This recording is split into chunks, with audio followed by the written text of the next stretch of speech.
आपका स्वागत है मेरे चैनल मानवा मांगा ऑडियो पर।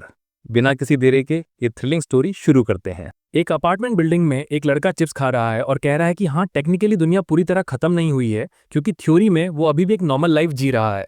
ये अच्छी बात है। बुरी बात यही कि वो पूरी तरह अकेला है। वो उस 100 स्क्वायर मीटर के अपार्टमेंट में रहने वाला अकेला इंसान है। उसकी माँ, पापा, दादा और दादी वो सब कहीं बाहर गए हुए हैं। जाहिर है उसके पापा इस जगह को खरीदने के लिए थोड़े पागल हो गए थे। बैंक से 200 मिलियन और फिर और 200 मिलियन उधार लिए, लोन्स लिए, जुआ खेला और किसी तरह आखिरकार इसे खरीद ही लिया। इसलिए भले ही वो बच्चा अमीर पैदा नहीं हुआ था, फिर भी उसे एक अच्छी जगह रहने के फायदे मिले। और जब अपोकलिप्स शुरू हुआ, जब सारा केओस मच गया, उसने वहीं रहने का फैसला किया। वो अपना फ़ोन चेक करता है और उसका चेहरा पीला पड़ जाता है जब उसे एहसास होता है कि सिग्नल बिल्कुल नहीं है। वो गहरी सांस लेता है, लेकिन अचानक एक तेज़ आवाज़ गूंजती है। वो अपना सर घुमाता है और वहाँ एक चीज़ सीधी उसकी तरफ उड़ती आ रही होती है, जो विंडो से टकराती है। वो सदमे में पीछे गिर जाता है। मॉन्स्टर एक और टक्कर के लिए आता है, लेकिन तभी ग्लास पर एक मैसेज फ्लैश करता है। बिना परमिशन के एक क्रीचर अंदर आने की कोशिश कर रहा है। लड़का शांत हो जाता है, ये याद करके कि यही वो वजह है कि वो अभी भी जिंदा है, लेकिन वो अपना आपा खो रहा है। वो निराशा में दरवाजे पर लात मारना शुरू कर देता है, जोर जोर से गालियां देता है। दुनिया के खत्म हुए 3 दिन हो चुके हैं, लेकिन वो अभी भी कमरे से बाहर नहीं जा सकता। वो पूरी तरह अंदर फंसा हुआ है। सिस्टम उसे बताता है कि वो सुपर रिक्लूस, सबसे बड़ा अकेले रहने वाला, बाहर जाने की इजाजत नहीं रखता। वो उस पर चिल्लाता है, कहते हुए कि अगर ऐसा ही चलता रहा तो वो मर जाएगा। उसकी सबसे बड़ी समस्या अभी खाना है। कल से बिजली गायब है। वो फ्रिज में जो कुछ बचा था वो खा रहा है, लेकिन वो ज्यादा देर तक नहीं चलेगा। तभी अचानक सिस्टम में एक मैसेज पॉपअप होता है। उसने एक लेवल 23 कैलिकन का शिकार किया है और उसे एक्सपीरियंस की एक बड़ी मात्रा मिली है। वो कंफ्यूजन में घुरता है। क्या उसका मतलब उस चिड़िया से था? वो खिड़की के पास जाता है और नीचे देखता है। उस क्रीचर को देखता है जिसे गॉब्लिन्स का एक झुंड खा रहा है।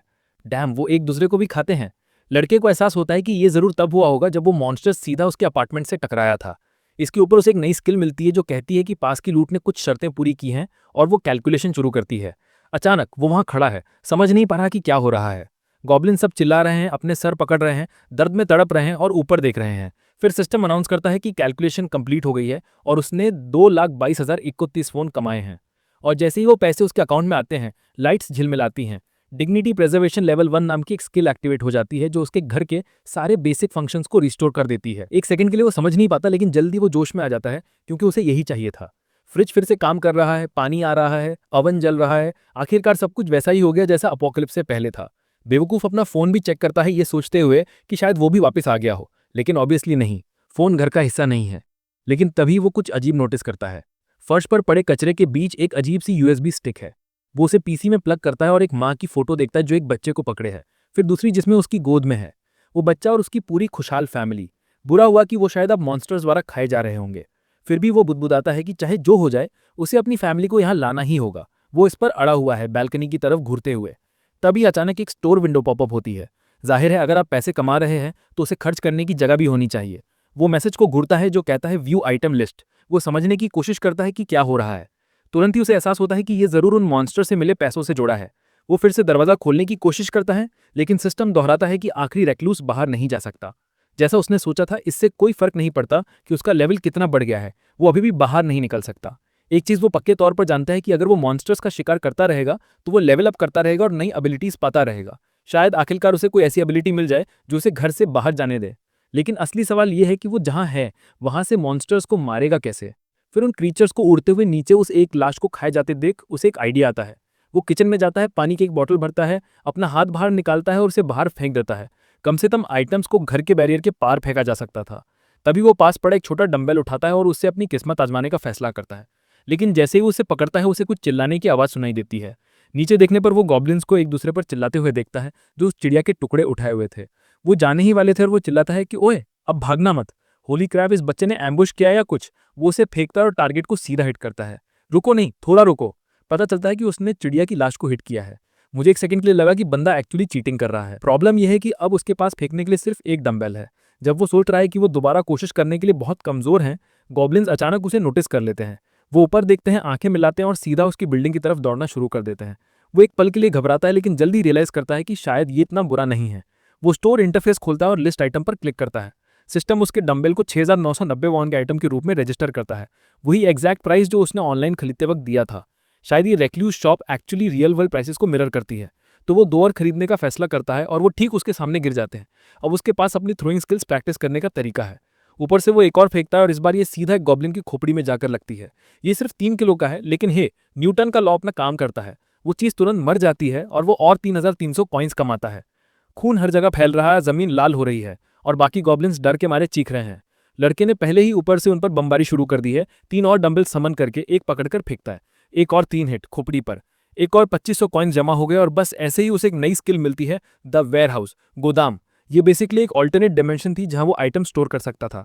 तुरंत ही वो उसे खोलने का फैसला करता है कि ये काम कैसे करता है।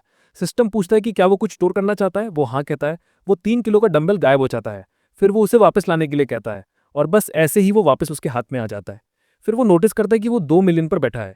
कोई हैरानी की बात नहीं कि वो लगभग 16,000 रुपए की आइटम्स खरीद पाया। और अब जब वेयरहाउस काम कर रहा है तो उसे एक और आइडिया आता है।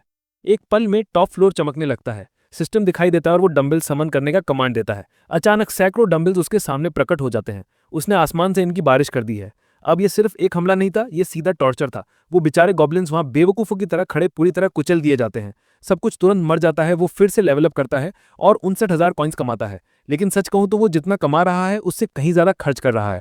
उसे इसे हैंडल करने का कोई ज्यादा एफिशिएंट तरीका ढूंढना होगा। डंबल रेन के बाद वो अपने अपार्टमेंट के हर एक आइटम को स्टोर सिस्टम में रजिस्टर करता है। कम से कम अब खाना और पानी की कोई प्रॉब्लम नहीं होगी उन सप्लाईज और ऑप्शंस के साथ जो उसके पास हैं। लेकिन तभी सिस्टम उसे नोटिफाई करता है कि उसने एक वॉन खोया है। ये बैलेंस अपडेट करता है।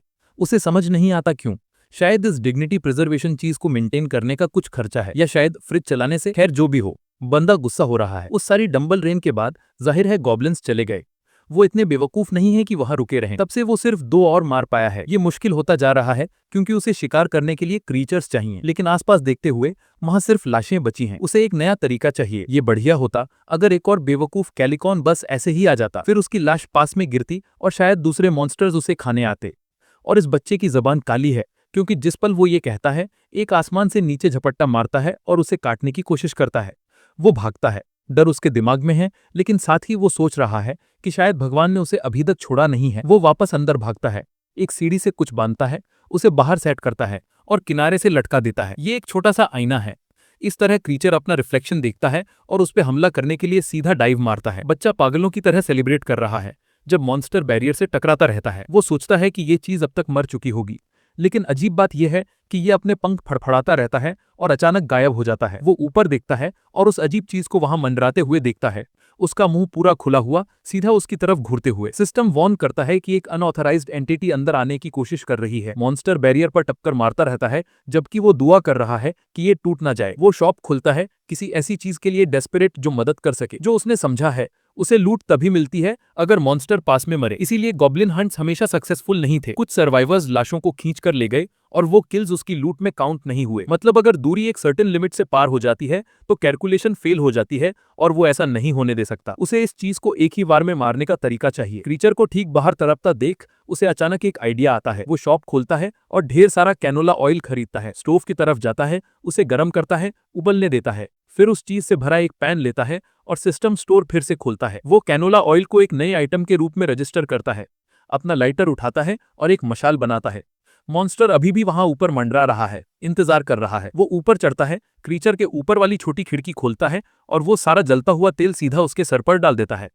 जैसे ही वो चीज दर्द में चीखती है, वो मशाल जलाता है और सीधा उसके शरीर पर फेंक देता है। लपटें उसे घेर लेती हैं। वो मुस्कुराता है और कहता है, इसने पक्का काम किया होगा।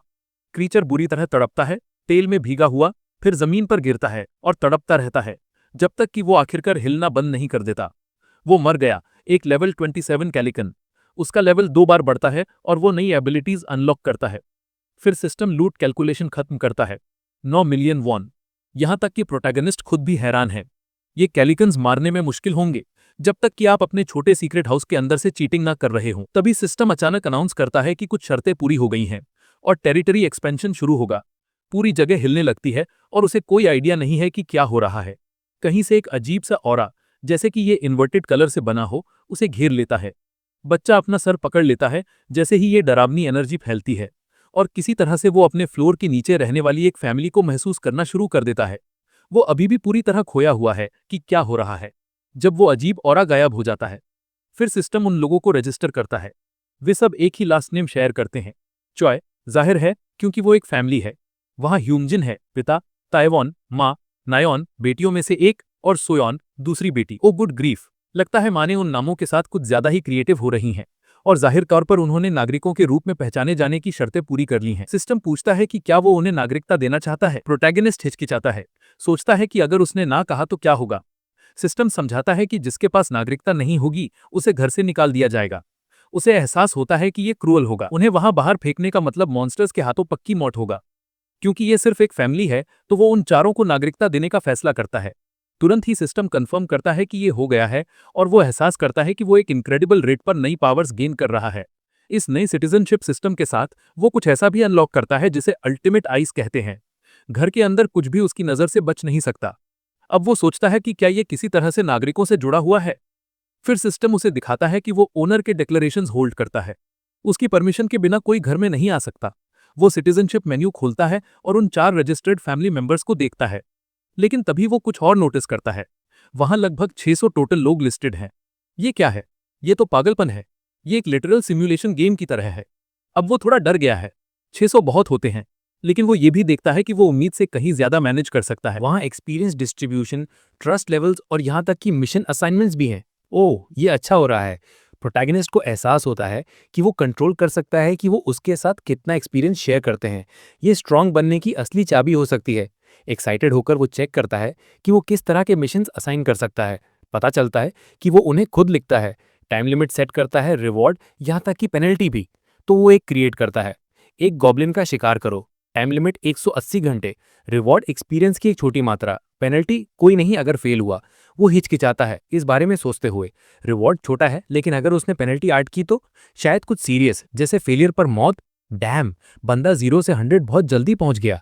वो अपना सर हिलाता है, नहीं कहता है और मिशन कैंसिल कर देता है। लेकिन तभी उसे कुछ एहसास होता है, उसके सिटीजन्स किसी भी वक्त मर सकते हैं अगर वो चाहें।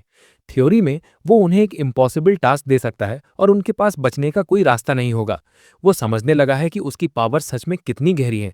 वो अपनी अल्टीमेट आइज फिर से एक्टिवेट करता है और अपने आसपास हो रही हर चीज को देख सकता है। माँ पूछ रही है, हनी हम क्या करें? पिता जवाब देता है, हमें पानी चाहिए, सब प्यास से मर रहे हैं।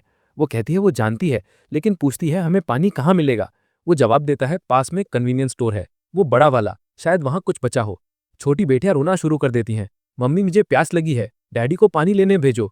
बेचारा आदमी वहीं खड़ा सुन रहा है।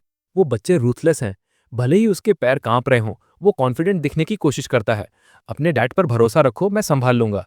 बीवी उस एक्ट को बिल्कुल नहीं मान रही।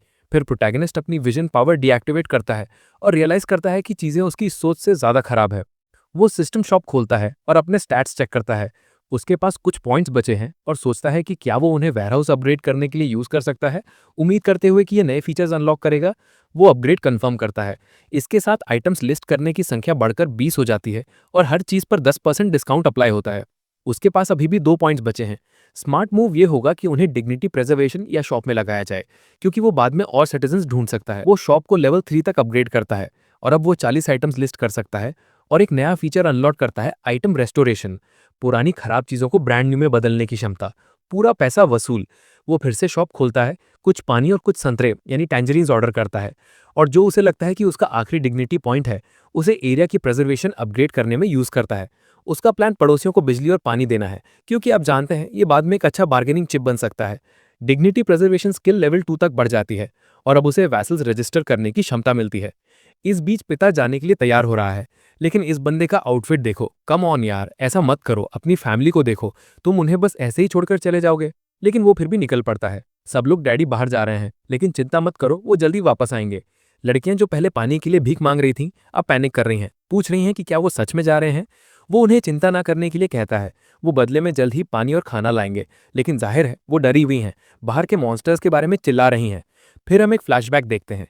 लड़कियां प्लेग्राउंड में एक छोटा सैंड कसल बना रही थीं जब अचानक गॉब्लिन्स का एक झुंड आ गया। वो भागे, बिजली की तरह दौड़े। खुशकिस्मती से उनके पेरेंट्स सही वक्त पर पहुंच गए, उन्हें पकड़ा और बचा लिया। असली हीरोज हैं वो दोनों। अब गॉब्लिन्स के साथ उस एनकाउंटर को याद करके पिता फिर से कांप रहा है। माँ लड़कियों को रोना बंद करने के लिए कहती है, जबकि वो अंदर से जानती है कि शायद ये आखिरी बार हो कि वो उन्हें देखेगी। और ठीक उसी पल कोई उनके दरवाजे के पास आता है। बाहर से एक आवाज माफी मांगती है और उन्हें दरवाजा खोलने के लिए कहती है। आदमी अपने गोल्फ क्लब को कसकर पकड़ता है, ये समझने की कोशिश करता है कि वहां कौन है। ये एक मॉन्स्टर हो सकता है या उससे भी बदतर कुछ हो सकता है, लेकिन जो कोई भी है, मैं शर्त लगाता हूं कि ये प्रोटैगनिस्ट है जो चेक कर रहा है कि बिल्डिंग में कोई और जिंदा है या नहीं। पिता गार्ड पर रहता है, हमला करने के लिए तैयार। जबकि बच्चे, शुक्र है पूरी तरह बेवकूफ़ नहीं है, अपने मुंह ढक लेते हैं आवाज़ ना करने की कोशिश करते हुए। फिर दरवाज़ा खुलता है। पिता, जिसे मॉन्स्टर से लड़ने के लिए बाहर जाना चाहिए था, हमला करने के बजाय अपनी फैमिली को बचाने के लिए अपनी पीठ मोड़ लेता है। उसके लिए लकी बात यह है कि ये बस प्रोटैगनिस्ट है, एक फ्रेंडली वाला जो वहाँ खाने के बैग के साथ खड़ा है। वो अपना परिचय किम जुन के रूप में देता है, वो लड़का जो बगल में रहता है। फैमिली दंग रह गई, इमोशनल भी। सोचो तुम अपनी मौत की तरफ चलने वाले हो और कहीं से ये बच्चा ठीक वही चीज़ लेकर आ जाता है जिसकी तुम्हें ज़रूरत है। पिता स्पीचलेस है, बैग को घूर रहा है। क्या संतरे, पानी? वो अपनी कंफ्यूज फैमिली को देखता है। जाहिर है उन्हें इसकी सख्त ज़रूरत है और मना करने की कोई वजह नहीं है। पिता यही सोचता है तो वो लड़के को अंदर बुलाता है। लड़कियां बहुत शकी हैं, हालांकि लड़के को साइड आई दे रही हैं, जबकि वो बता सकता है कि वो उस पर बिल्कुल भरोसा नहीं करती। लेकिन वो एक्चुअली इंप्रेस्ड है। फैमिली ने अपनी विंडोज़ को ब्लैकआउट कर्टन से ढक दिया था और सब कुछ अंधेरा और शांत रखा था, ध्यान आकर्षित ना करने की कोशिश करते हुए। फिर भी उसे लगता है कि उन्हें थोड़ी रोशनी की ज़रूरत हो सकती है, तो वो क्या करता है, अपनी पावर एक्टिवेट करता है और जगह को पूरी तरह रोशन कर देता है। लगता है वो उस टाइप का प्रोटैगनिस्ट नहीं है जो अपनी ताकत छुपाता है। इसके अलावा अपने डोमेन के अंदर लगता है उसका सब पर पूरा कंट्रोल है। अगर वो चाहे तो वो किसी को मिशन असाइन कर सकता है, जैसे अगले कमरे में 1 सेकंड के अंदर जाओ, और अगर वो फेल होते हैं तो वो वहीं मर जाते हैं। फिलहाल वो चीज़ों को चिल रख रहा है, बस पानी बांट रहा है। जब लड़कियां उसका शुक्रिया अदा करती हैं और पीती हैं, वो उन्हें थोड़ा अडोरेबल पाने से खुद को रोक नहीं पाता। वो उन्हें कुछ संतरे ऑफर करता है और वो शर्म से एक्सेप्ट करती हैं। माँ एक लेती है, कहती है वो अपनी बेटी के लिए छिलेगी, और जैसे ही छोटी लड़की खाती है उसका चेहरा खुशी से चमक उठता है, क्योंकि पहली लड़की ने पहले ही खा लिया था। दूसरी को एहसास होता है मेरी बेवकूफ़ बहन नहीं मरी, तो ये मेरे लिए भी सेफ है, मुझे एक टुकड़ा दो माँ। वो सब क्यूट और खुश हो जाती है। इसके साथ वो नए सिटीजन्स का ट्रस्ट लेवल बढ़ जाता है, लॉयल्टी सिस्टम एक्टिवेट होता है और सोयन की लॉयल्टी 30 को पार कर जाती है। सोयन सबसे छोटी बेटी है और क्योंकि उसने 30 पास किया, अब वो एक वैसल के रूप में रजिस्टर की जा सकती है। तभी वो स्क्रीन पर कुछ और नोटिस करता है। उसका ट्रस्ट लेवल 57 है, लेकिन वहाँ एक ऑप्शन भी है जिसका लेबल है एक्सपेल, यानी निकालना। प्रोटैगनिस्ट इसके बारे में ज़्यादा खुश नहीं लगता। वो एक बार में सिर्फ 10 वैसल्स रख सकता है और लगता है ये फीचर इंपॉर्टेंट होने वाला है। उसे ऐसे लोग चाहिए जो एक्चुअली उसके कमांड्स फॉलो कर सकें। पिता की लॉयल्टी हालांकि अभी भी 31 पर अटकी हुई है। ये एक प्रॉब्लम है, उसे उस आदमी का भरोसा और जीतना होगा। तो जब पिता उसका शुक्रिया अदा कर रहा है, प्रोटैगनिस्ट कहता है कि ये ठीक है और उसे हॉलवे में क्विक चैट के लिए बुलाता है।